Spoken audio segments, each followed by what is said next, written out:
before we get into of the mindset, I want us to do something very little. I know our time is a little bit gone, but we can do this.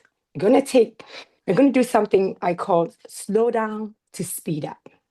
Slow down to speed up. It's meaning it's more or less even almost like mindful. Slow down to you want to do really. So I want you to take wherever you're sitting, sit comfortably for the next maybe a minute and a half. You're gonna get Sister Salan to time us, and I want you to sit and clear your minds, clear your brains. Just sit. I don't even want it's not about breathing out. You can do that, but you can just breathe normally.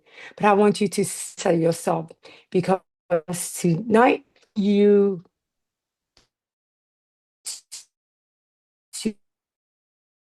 to think thoughts that you do so. I want you to set your mind free and thought provoking company. So a minute and a half is just a you can time us. Okay.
All right.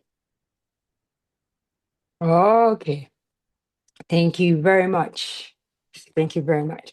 So let's jump in. There's something that I usually say, is a saying that I coined even for myself that your mindset is your making or undoing. Your mindset is your making or undoing. And I will share these notes, with you guys later. But tonight, I just want you to focus and and just listen. Um, there is a way to go. So I say mindset, there's two sets of mindsets. I always say there is a defeated mindset, right? And a determined mindset. A defeated mindset and a determined mindset. Let's just say defeated or determined mindset. So before I start even going into that, I want to pose this question. I want to pose this question. Which mindset have you been operating on, or operating from lately? Just think about it. What mindset have you been operating from lately? It's a very deep question, and quite some reflection. So, let me just even guide you. Are you operating from a survival mindset, surviving here, or are you operating from, say, spiritual victory? Which mindset have you been operating on lately? And I want somebody to take, a chance to even talk about it. Say something. What mindset do you think you have been operating on lately?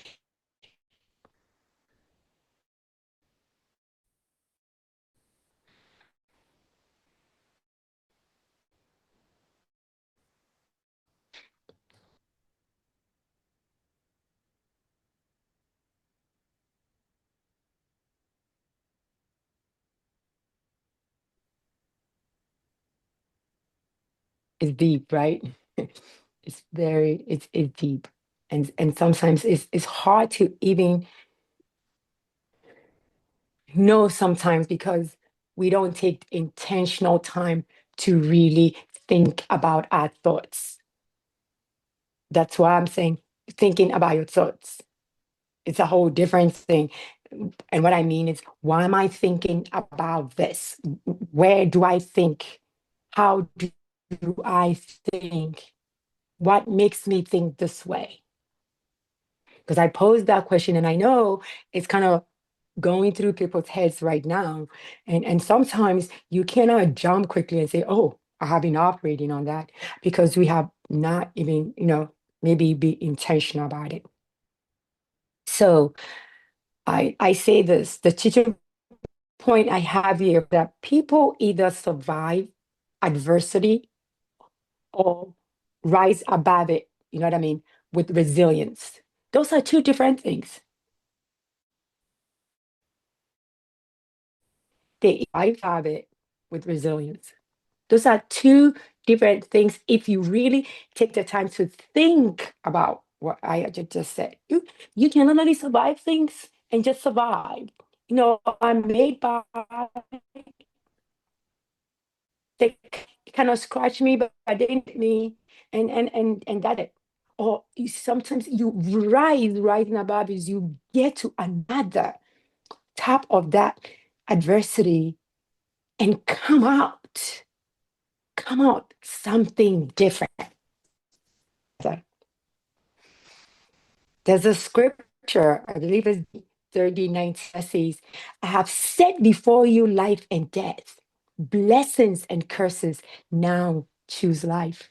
I'm not going through the whole phrase, but now choose life, right? There's life and death, blessings and curses. Which one are you taking?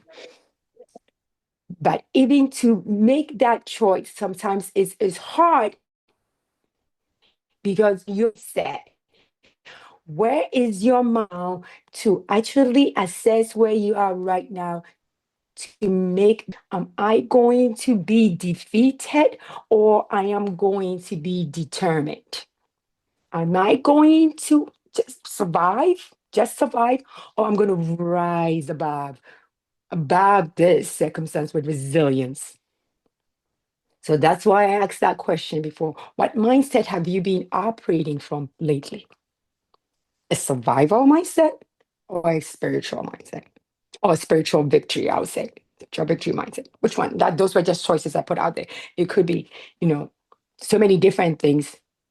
But we need to now move forward to intentionally thinking about our mindset, which means we need to think about the thoughts that we think, which makes it even more complicated.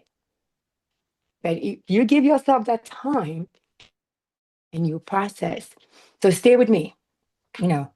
So I'm going to define uh, positive mental attitude. A positive mental attitude. Positive mental attitude. So positive mental attitude is not something that is just surface level optimism. That's not what we're talking about here. It is not just surface level optimism. It's so much more than that. It's more or less a spiritual power. It's like a spiritual power that you hold, that you hold. And one thing I can tell you absolutely is that your mindset is something that you only undeniably have control over. You can challenge your mindset and no one else can but you. You have absolute control over to challenge yourself. I'm telling you. So that's why I'm saying we're not talking about surface level optimism or false cheerfulness. You are dying inside, but then you're wearing this smile on your face like it's fine. No, that's not. It is a spiritual power. It is the ability faith, precision, and purpose, even in difficulty.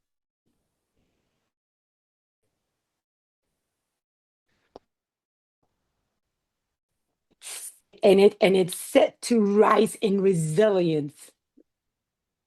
And it's not set to just exist or just, all right, I'm just gonna hopefully survive this, hopefully. So you're not even certain about even surviving. So first of all, that positive mental attitude is what I call the antidote, is an antidote to failure. Really. If you shift that mind and you keep it on purpose, precision, faith, and, and I'm going to rise through waiting and I'll get aligned, you will see that everything, because you are intentional. You're intentional about where you go, what you step, how you respond. Things around is an antidote, the foundation of lasting success. I say a positive mental attitude is the lasting success. Let me share something briefly with you right now. Is I change my ways of when I go to work, how I greet my staff. I will go and I'll say, good morning. Whatever time it is. Hi, how are you? I just, and people responded. Then I changed that. I changed that. And I decided that if I go in every time, I am going to say what is good morning. It's usually morning. So, but I usually would say, hello, beautiful people.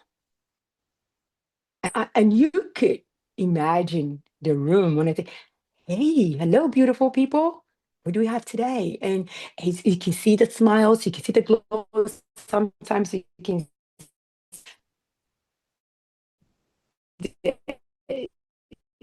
they talk as idols, and you are intentional about even remembering to even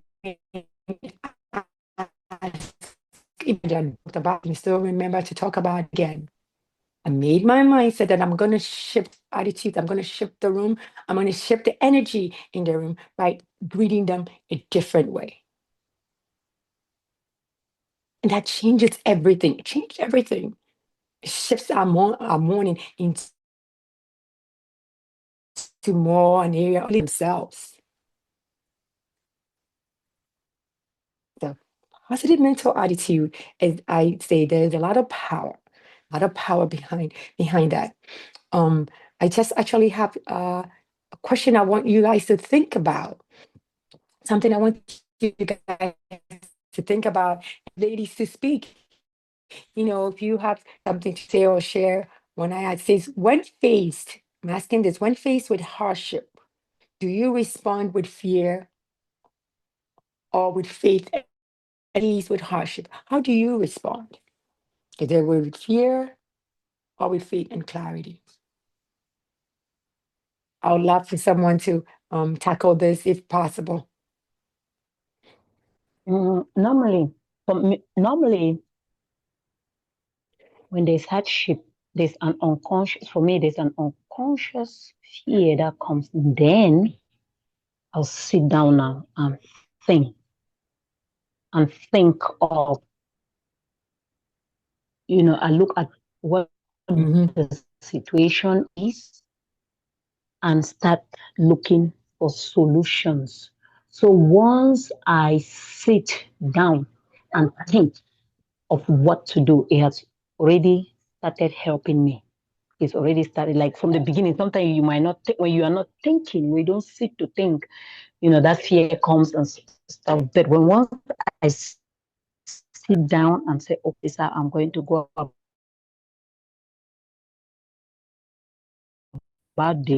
this is how I've sought, once I've sat down to think of a solution of what to do, there's that peace now that comes to me. That is how, even if I haven't had that solution, but once, even if I haven't, even if I haven't done it, just once I have thought about what to do, it helps me now to navigate through. That's how, I go through my. Thank you. Thank you very much. You just explained everything. You just summarized everything that I need to say today. You just summarized that in that one. That is why I said in the beginning, you think about the thoughts, right? You think about your thoughts. Think about the thoughts that you are thinking. And that's exactly says that fear sets in and she's now, okay, so she shifts her mind right there that, okay, something has dropped into my spirit, fear. Now I'm going to have to process. I have to process this. And then, and through processing, right, that is a shift. That is an intentional mindset that she is in at that moment in time. I'm real me. I am going to process this fear by giving myself love, taking that opportunity to sit with myself and process my thoughts, process the thoughts, and then again make that decision. Again, so keep shifting. So that is why I say your mindset is your making or undoing. You can decide to stay in that fear and let that fear cripple you, or you can decide that I am going to make a decision to rise, even in this hard area, like the fern, and I am going to rise above this and come up. So I just want to share this, some lessons from some empire building um, from history. So many of you know Edison, Rockefeller. Rockefeller is the one that a lot of people know. Carnegie, we all know that from his history. These are men that built empires. They built, and if you've read history, I can tell these people faced hardships. I mean, hardships. But let me tell you a few points here how they navigated these hardships. So they invited failure. Failure teacher. When I say failure as a teacher, it means that you don't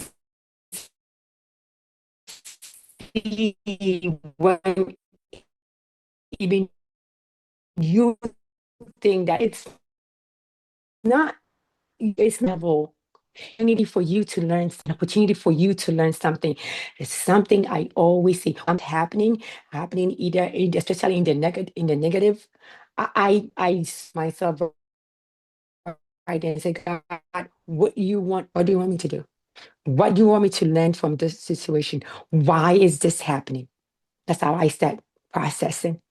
Why is this happening?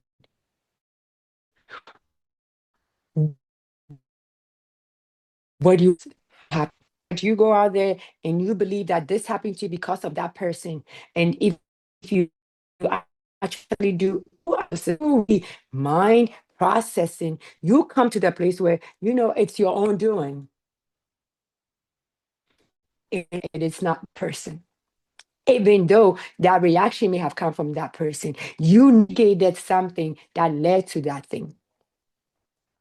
And if you do, and that thing comes to you, there's something you have to learn from it to posture yourself. So so the failure is that it becomes a teacher. Instead of you just surrendering to a situation, just surrendering to a hardship, study the hardship. Study the hardship.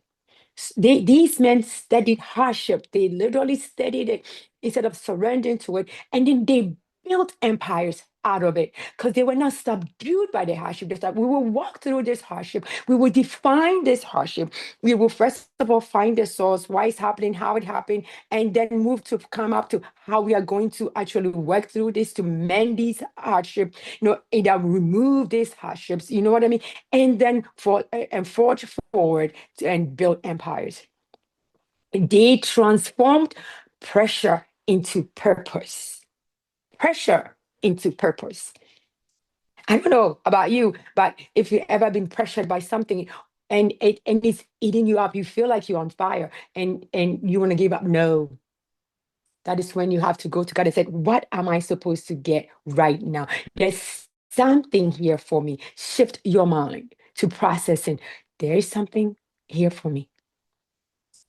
I have surrendered my mind to learn what it is that I'm supposed to learn from this situation. I am going to move forward in resilience. I will get to the other side.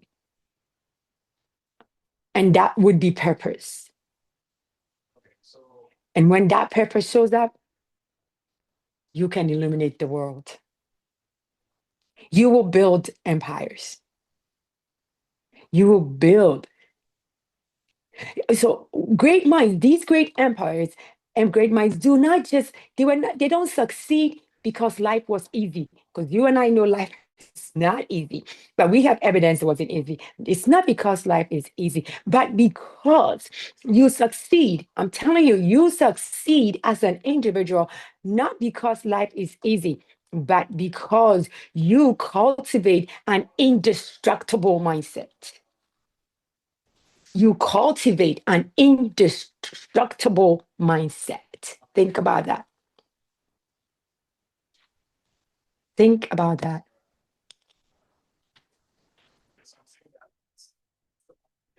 And that brings me to another reflective question for this area. What trials, what events have shaped your strength and your mental resilience? Can you think of something, or do you have an experience or anything you want to share with us that even your spiritual strength and your mental resilience?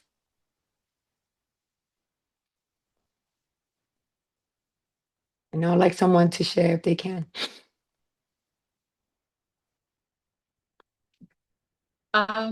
Yes, for me, can I try? Yes, please. Well, life has hit me from every angle.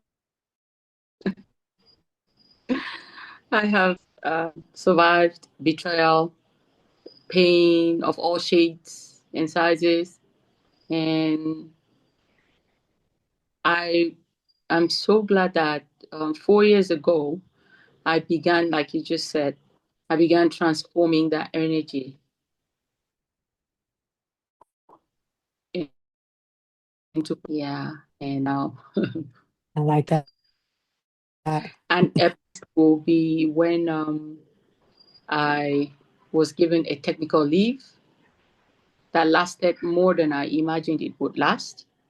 And during the while, I kept hoping and thinking that things would change. And did not change my life.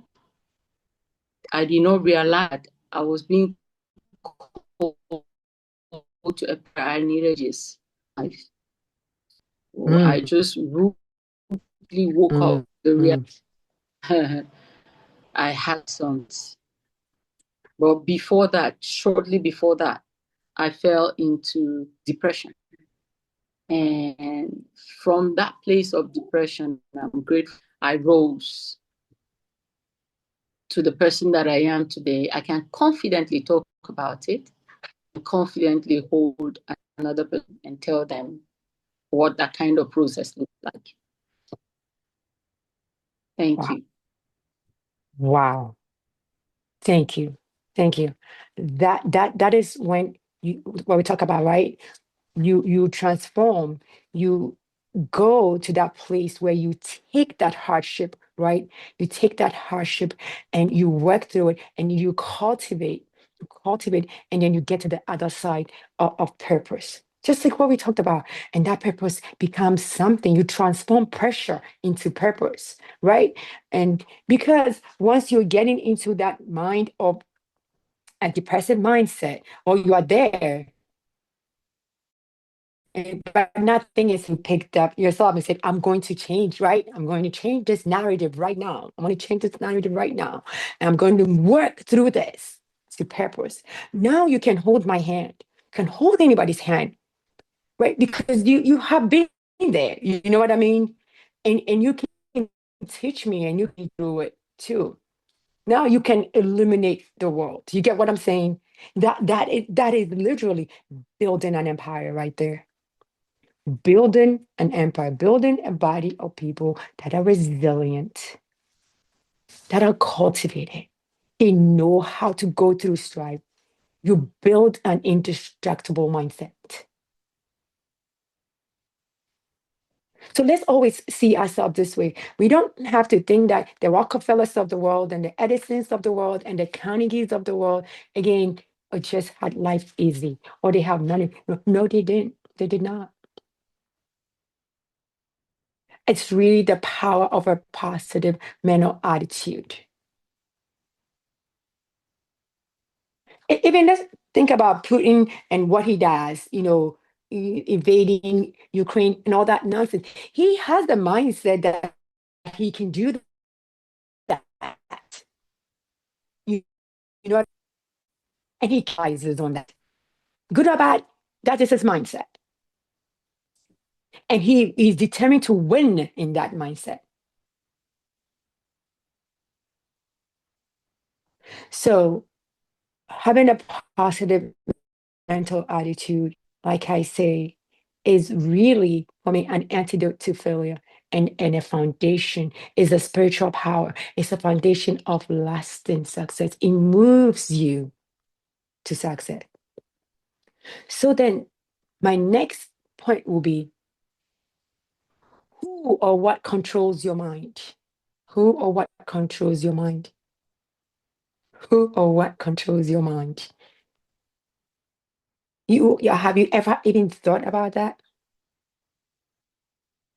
So let me put this question this way, because it's a reflective question here. It says, what thoughts dominate your mind daily? Are they aligned? And what are they aligned to? No, I can ask myself, are these thoughts aligned to God's truth? Honestic? Are they for the greater good? What is it? So I want you to think about this question and then give me some reflections if you have. It says, what thoughts dominate your mind? Something a little bit. Let me say something. Okay. Mhm. For me, this scripture, Philippians 4, verse 8, it says, finally, brethren, whatsoever things are pure, whatsoever things are honest, whatsoever things are so, it says, if there be any virtue or praise, think on these things. So what I personally have decided to do daily on my mind is, if a thought comes, you start thinking whether that thought is an honest thought. If it is an honest thought, if it's a thought that is truth, if it falls within the line of that Philippians 4 verse 8, then I can dwell on it. But if it is not any of those, I throw it away, because it's not going to be a thought that will help me. It's not going to be a thought that will help. That is the scripture that I use to help me to control my thoughts. Because whether I would like it or not, there's some thoughts that are going to come. That so many kind of thoughts will come. But now, are you going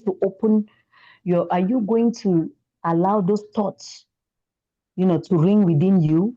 So it's just to go off. Yeah, to Yes, just linger. fall on Philippians 4 verse 8 and look if these thoughts fall on any of those honest, their truth, or all the things under Philippians thought, then you can think on them. If not, you clear those thoughts away. Like the Bible says, casting down every imagination, all those things. Yes. So that is just the way I do it to succeed when some weird thoughts start coming. So whether we like it or not, those thoughts will come. But it's what we do with those thoughts that matters. So that's the scripture that helps me to handle this. Thank you. And interesting enough, that's the scripture that I have to share as well. So whatever is true, noble, right, things, think about such things. Not reading the whole Philippians scripture, 4, but 8. Philippians 4:8. Yeah, 8. whatever is true, noble, right, in between. But I have that, and that's actually the scripture that is aligns to this. What or who is controlling your mind? what and who is controlling your mind. Very, very, very, very, very, very important. And that scripture, Philippians 4:8, is a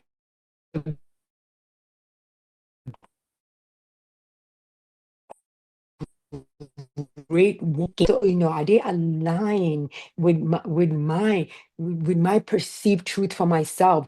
I did God's truth, if that's where you fall into. I mean, it's very important, because this is why this is important. Important. Your mind is never neutral. I think our sister just said that. The thoughts will come. She just said it during a minute ago. It will come. See, so it is never neutral. Your mind is always under influence. It's under the influence of something. Mhm. Your mind is never neutral. I want you to write this down, think of it. It is always under influence. So ask yourself, you know what I mean? Is it controlled by doubt? Fear, resentment, self-pity? You think about, is my mind controlled by faith, purpose, let's say gratitude, desire?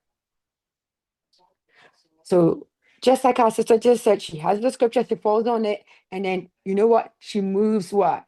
To faith, and then to purpose. Then she's able to discover what's in the where she needs to sit her thoughts. And then comes of what she needs to do, and then there's gratitude to follow. All these things, but your mind never is neutral. I want to assure you that. Don't leave your mind uncontrolled, because it is controlled by something. If so, this is my warning. If you don't direct your mind, the world will. If you don't direct this mind of yours, the world will direct it for you. And if you don't master it, the devil will. One or the other.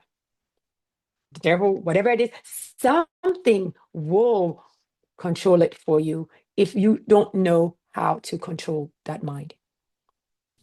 So that's why I said, who controls your mind, or what controls your mind? Very, very important. Because if you don't give your mind direction, something is going to give it direction. Something is going to give it direction.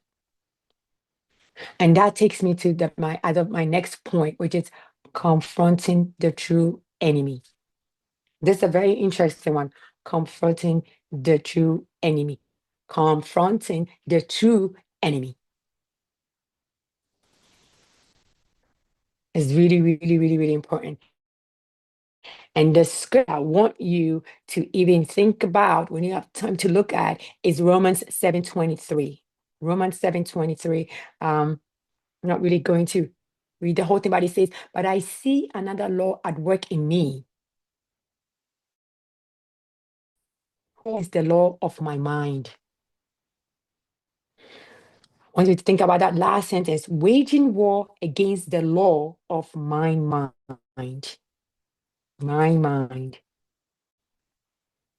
Another law at work in me, waging war against the law of my mind. That's Romans 7:23. I didn't give you the whole verse, but just the part I really want you to think about. So then the reflective question in and of itself is, what internal battles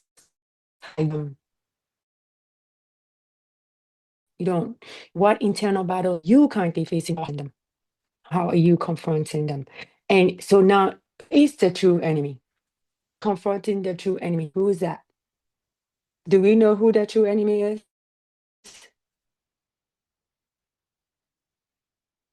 Does anyone have an idea of who the true enemy is? Your mind. Your mind. Hallelujah. Your mind. Your mind. Yourself. That's a bit yeah. Yourself. Because if you think of the verse that I just put out there, it's yourself. Yourself. Your greatest enemy is not external. It's not that person you're pointing to over there. It's not. It is yourself. It is yourself. So your victory begins with self-awareness and spiritual discipline. Right. Wow. That's powerful. Say it again. Self-awareness, Mhm. your victory begins with self-awareness and spiritual discipline. I am self-aware. I'm having these thoughts in my head. I have fear. That lady just yelled at me. What did I do? It is not about them. It's about you. You. It's about you. Are you self-aware? Do you have spiritual discipline enough to be able to sense these things within you?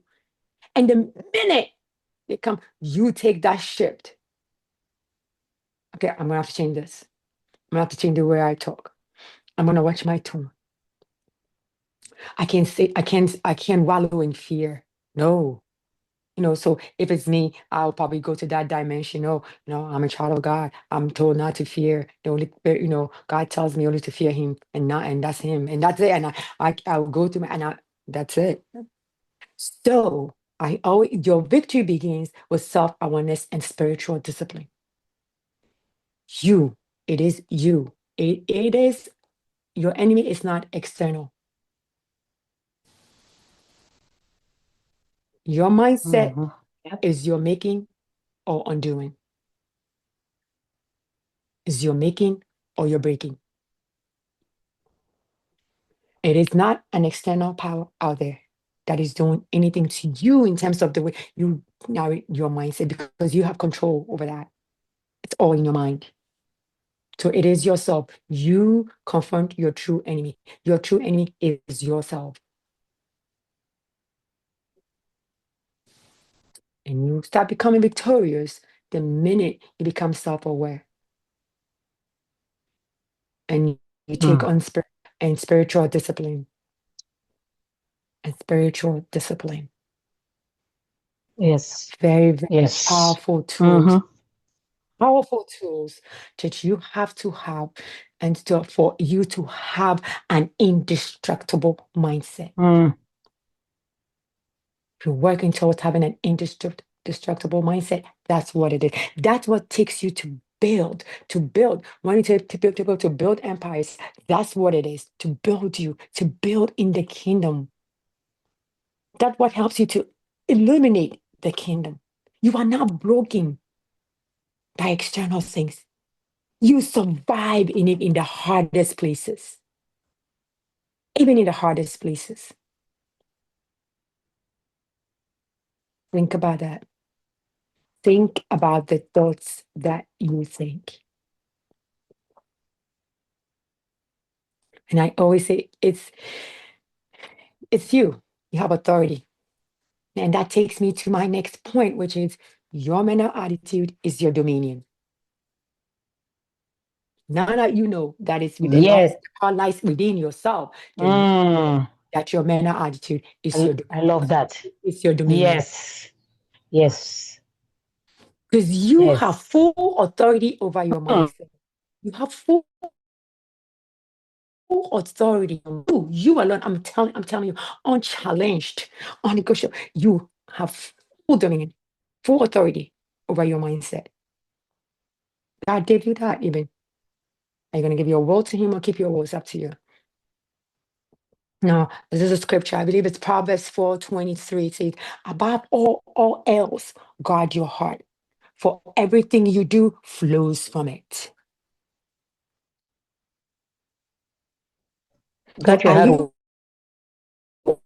or diligence. Yes. You, only you, have full authority over your mindset.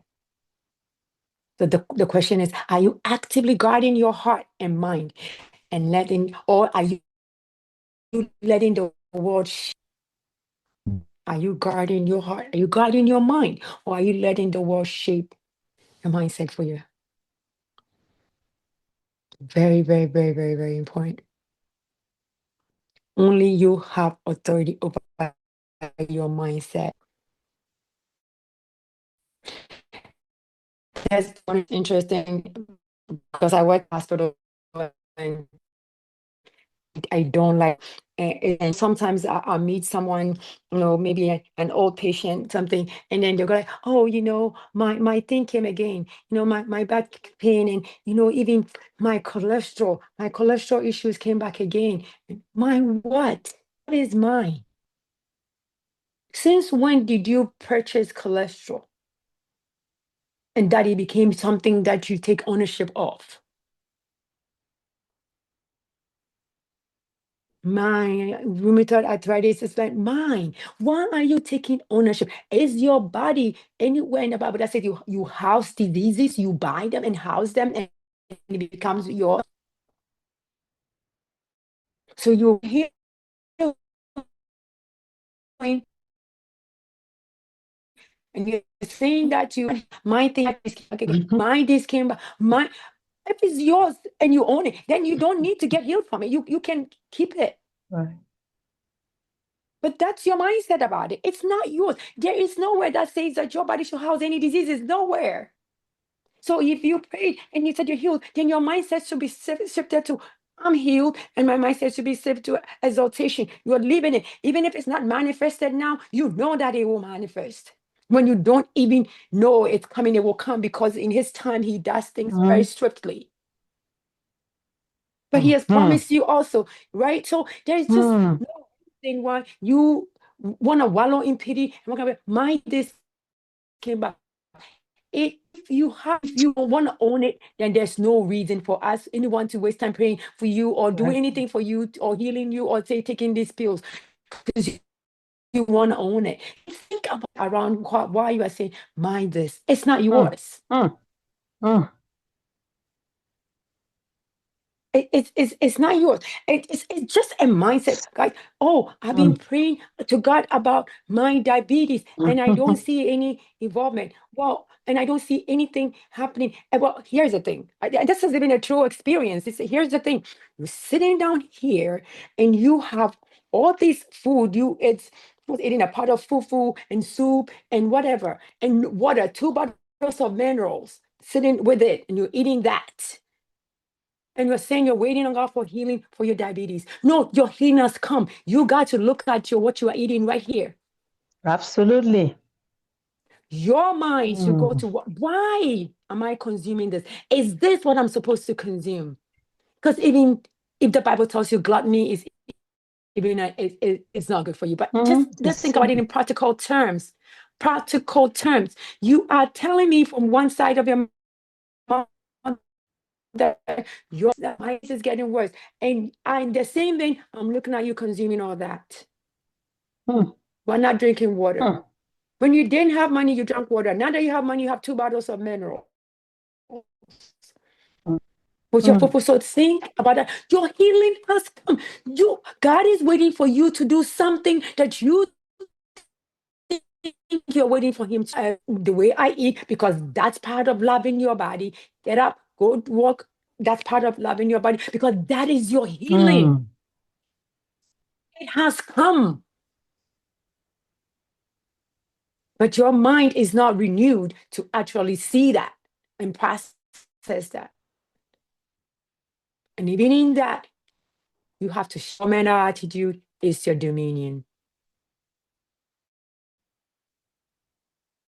Until you shift your mind to that I've healed. And what does healing encompass? Eating well, doing this, then that's it. This comes by magic. It takes a true intentional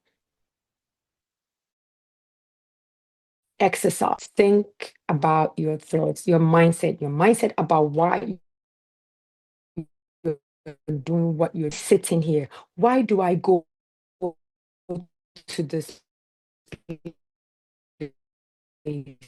All this, it's all important.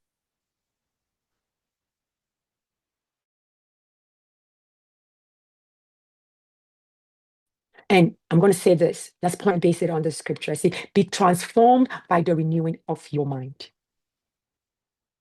Be transformed by the renewing of my mind. Renewing the mind is in and of itself a spiritual transformation. It is. Yeah. Wow. It is a spiritual transformation. So then I asked this reflective question. He said, what daily practices help you renew your mind to align it with God's will? What helps you do that? I think Salap said a very good example is I take, I take this spiritual thing and I read it, and then Philippians 4:8, and then I start thinking, and and then it shifts my mind Mhm. to what I need to do. So what daily practices help you renew your mind to alignment with God's will, or even alignment with the purpose that you have for Mm, yourself in life? mm, What mm, practices? What practices? It's the same thing I was even using the diabetes thing to think of. That's something I'm mhm, familiar and I hear all the mhm, time.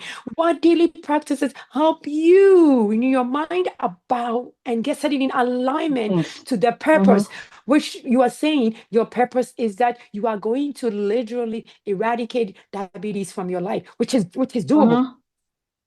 Yeah. Which And it is starts with a doable. mindset. It's a Mhm. mindset. Diabetes itself, it's It not, starts with a I mean, mindset. people think of it as maybe a disease, or it is a symptom. Mm. It's a symptom, yeah.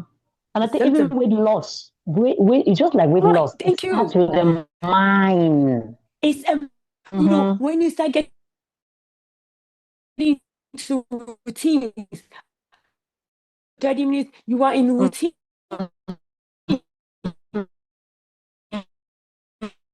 You do, you do. I come from a practice of care, and then I, I Mm-hmm. move behavioral health. Everything is boring. Chaotic Mm-hmm. environment, and I holistic nursing. I mean, I listen. Mm-hmm. This is what it is.